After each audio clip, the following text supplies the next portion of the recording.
Shalom, it's No Limit, Eddie, back with another video. You saw the thumbnail, you also saw the title. Today, I'm reacting to a video called A Look Inside the Largest Migrant Hotel in New York City. Now, if you don't know who I am and why why my opinion on this topic even matters, my name is No Limit Eddie. Born and raised in Los Angeles, California. I saw with my own eyes the influx of people coming over from the border to the south, I saw, the change in demographics in even my own neighborhoods.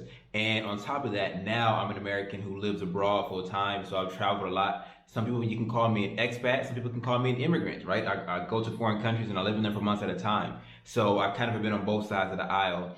And while I didn't live in New York, California is the New York of the West Coast. So that's why I feel like my opinion is valid. But anyway, let's go ahead and jump into today's video. New York City, the thriving and fast-paced metropolis, is currently in a state of emergency as over 60,000 illegal immigrants have made their way into the area. Mayor Eric Adams has recently declared that 50% of the hotels in the city are now filled with migrants, and for the first time, we're getting an exclusive look at what the inside of one of. Now, this is what's been going on in New York, right? From my understanding, there's been a lot of immigrants going over to New York because they're basically giving people the high life over there.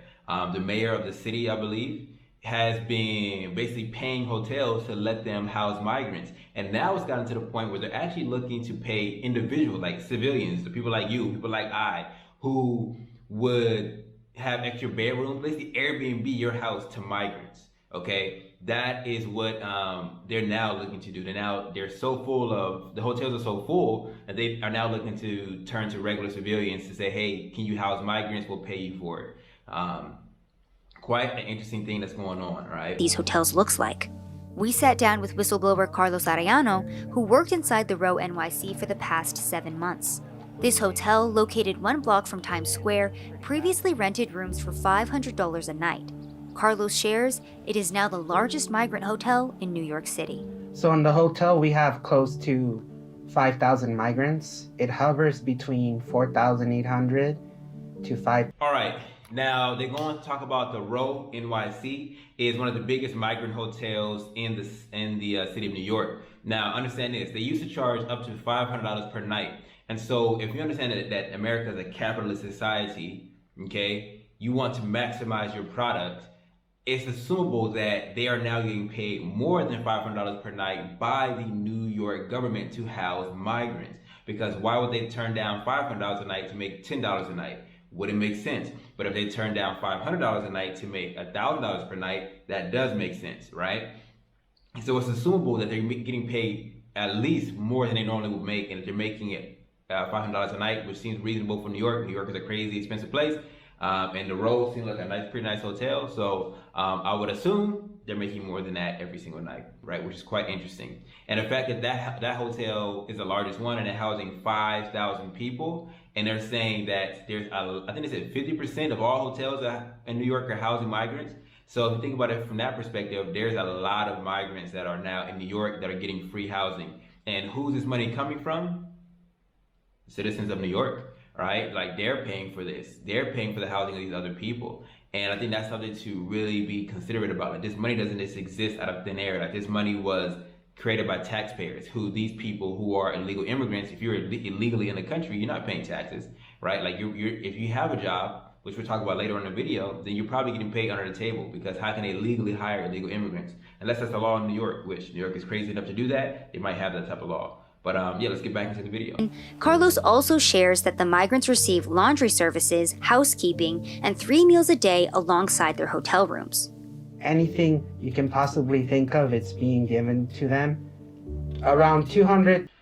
All right, now you see, like, this is what we were just talking about in the last clip. They are actively, like, giving out free Uber rides, free medical care, free food stamps, free Metro cards, like all the stuff is getting for free that us as civilians in that state would have to pay, right? And so that's quite interesting. And we're always sold a narrative in America that diversity, oh, I love the diversity, diversity is so beautiful, it's so great.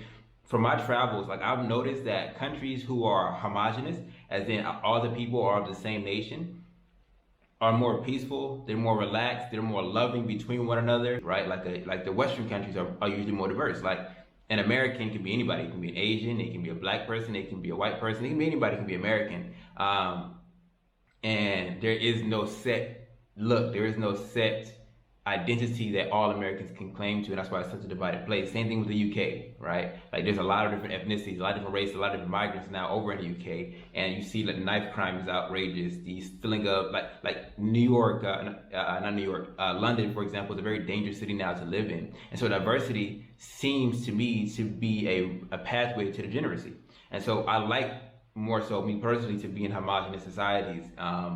Where, like, for example, I'm in Egypt now, where most people you see are Egyptians, right? Or if you go to, there is a lot of immigrants here too, but overall, there's a look to what an Egyptian is, right? You can go over to places like Turkey, right? There's a look to what a Turkish person is, right? Even though there is a lot of people who immigrate there, who live over there, they're not considered Turkish, right? They're like a foreigner who lives in Turkey, right? Even though I live in Egypt, I'm not considered an Egyptian American. I'm just an American who lives in Egypt, right? So that's a difference. But yeah, that kind of is one of the things that I noticed. I prefer homogenous societies. They seem to hold more morals, more values together, maybe because they just look out for one another as one big family. The number per migrant is 55,000 per migrant. The average salary in America, I think, is 50,000 a year. So every migrant is actually worth more than the average working American. Because they're getting housing, they're getting all these benefits, they're getting food provided for them, right? And so think about that, like they're living better than the average civilian or citizen. And that's quite interesting, right? When people can't even afford housing, they're sharing rooms and roommates and all that stuff in New York. These people are getting housing for free in one of the most expensive rental markets in the world. So just think about that, guys. Really think about that. And is that where we should be spending our money? Well, a lot of people in this hotel are working with that ID. Aside from that, they're receiving, I've seen food stamps, cards arrive, a lot of services that are provided to them just for having this ID. Now, so this guy who was like the hotel worker was saying that they get these IDs, like the state ID, even though they're not technically legal residents, they get these state IDs and they're able to go to work with them. And see, a lot of people in the hotel are actually working jobs. And so even though they are working jobs and getting paid probably under the table, they're still not having to really fund any portion of their life. Like their food, water, shelter is all taken care of. Transportation is taken care of. So they're able to go to and from work for free. They're able to come to a house, which is a hotel, for free. They're able to eat 3 meals a day for free, and then they're bankrolling all this money that they're earning every single day or every single week, and they're stashing it away, maybe sending it back to relatives over in Mexico, right? But they're taking US dollars and doing what they will with it, right? And that's just an interesting concept that I don't think many other countries that I would want to live in are actually doing something like that. Right, so we heard a security guard start yelling, there's a gun on site, there's a gun on site. It was probably an upset person that we had kicked out of the hotel, and it sent the whole hotel into a panic. And this is an everyday thing. I myself have been assaulted. I've seen other people get assaulted. I've had threats saying, we'll be waiting for you guys outside. There's been times where staff has had to be, escorted to their cars, to their trains. Because the migrants are threatening them. Yeah. And why? And this right here is something, like I said earlier, like criminals are criminals, right? So if you do something illegal, you're more likely to keep doing other things that are illegal as well, right? And so some of the people who are coming over really don't care. Like an American jail is probably even more desirable. They're still going to get their 3 meals a day. They're going to have a place to sleep, right? They're going to be able to shower. They're going to basically and still be inside of America, right? And so they don't really care too much about going to jail. I think there's a subset of people. There's even people who say, like, I'd rather be in jail in America than just free in my country, right? And these type of things do need to be addressed, because if they really have nothing to lose. In truth, right? Like, even if they go to jail, which is the worst thing for the average civilian in America, they really don't care, because it's still in their minds, in some cases, like better than being in their original home country, right? And so they don't have anything to lose, and therefore they could end up being more violent. I think the statistic was like people who immigrate illegally are like pretty much are right under U.S. civilians as far as the crimes they commit. And people who immigrate legally the right way are far less likely to commit crimes than even a U.S. citizen is, right? And so I don't think immigrants are bad as a whole, right? Like I said, I'm pretty much an immigrant now, but I think that the channels in which you use are important, right? Somebody who immigrates legally to America, like they were like the lowest likelihood to commit a crime. And so I think there's a reason for that, because of the process, because of the systems, because of the rules, regulations, because they have your identity down, they have everything down. Like there's so much writing on it, you put so much energy, time, and money into the process, you don't want to screw it up. And so I do think that, you know, having the right process is important, right? Like that's what I believe, okay? And so with that being said, getting chased with a machete, or you know, people saying they're having guns, or you know, drinking and driving, and these type of things. I noticed when, for me in LA, people who coming over from the border, a lot of them were like big time alcoholics, and so on Cinco de Mayo, like we would always be very, very careful about going out that day, because they would drink all day, and then they'll go on the road and drive, right? And so these were some of the things that somebody who grew up and really saw, like my neighborhood went from black to Hispanic very quickly, right? It's not just Mexicans, because people will come from other South American countries into Mexico and then come across the border. So you have a whole multitude of people that are coming over. But yeah, like the alcohol is very big in that culture. And when they come over to this side of the world, they'll drink, they'll drive, you know, they'll drive without a license. They do commit crimes, they do. Hotel, and now it's migrants, so you're not having the same amount of business coming through this area. No, same. It is totally down, less than 50% the down. So I'm not against. I told you I'm not against them, but I don't like to our business area. Take them another area, be side of city or another place, not the middle of the city. We are facing, but where the business, not only my store, all area business is down for this one. All of Only these. this area, 8 Avenue, 3, 4 area, their business. You can ask any people, they'll say no, business is down here.